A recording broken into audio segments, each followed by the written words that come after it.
Hey YouTube. So, long-time viewers will know that I really love Int Faith builds, so I've been checking out some of the new spells in the DLC to see what I could add to my build.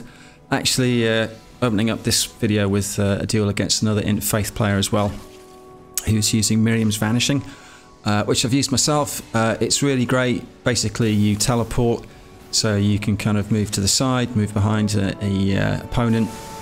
So it's quite tricky to play against. So you need stuff that does 360 damage. So you could see massive putrescence there. I've got the weapon art on Renala's Twin Blades. And just check out this cheeky little finish here with Surging Frenzied Flame. Check that behind him. There we go. Got him. Cool. But yeah, I absolutely love Int Faith. So testing the different spells, the ones that I really like so far, massive putrescence, which sends some, I don't even want to know what it is, probably best not to ask, but it's a bit like Cannonheimer. So you've got this long range projectile that's chargeable as well, and when it lands you get an explosion of ghost flame in every direction and it does a ton of damage. So really great for the you know, the Colosseum. If you've got someone the other end of the arena, I can see it being really good for invasions as well. The other one I really like, Gravitational Missile, which you saw just there. It's one of those spells, you know, if you're fighting someone who really knows what they're doing, they won't go anywhere near it.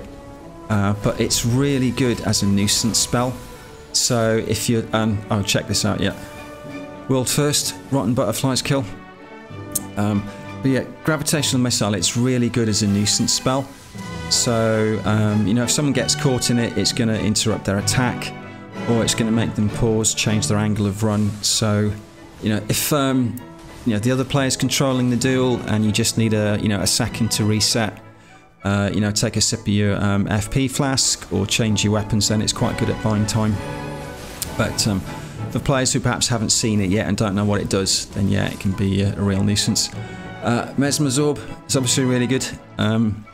But the way I like to set up my Int Faith builds if I'm dual casting is I will open with range spells, and if those do damage, that's absolutely great. But really what I'm looking to do is bait the other player to try and run me down, because then what I want to do is hit them with melee spells. So there's a combo that I really like, which is first input of Dragon Claw, as you can see there, and then follow up with the first input of Gavelheimer. And then typically what I would do in the base game is finish with basically a big explosion. So you might use something like Fortisac's Lightning Spear, you might have time to charge Burno Flame, you might use Unendurable Frenzy, so it's really good as a finisher. And those two spells have hyper armor as well, Dragon Claw and Gavelheimer. So if you don't run a lot of poise on your caster build, then those can be quite good. But the Ash on Renala's Twin Blades is really good. The other spell that stood out is Knight's Lightning Spear. I think this is one of those that's going to prove to be really popular, a bit like Fire Serpent, and you're kind of seeing it everywhere at the moment. But you throw a Lightning Spear and there's some follow-up projectiles as well. So I've had a couple of deals where basically just launching a massive putrescence at the start of the duel and then following up with Knight's Lightning Spear, that's basically game over straight away. So yeah, those really stand out. I've dabbled a bit with Rain of Fire.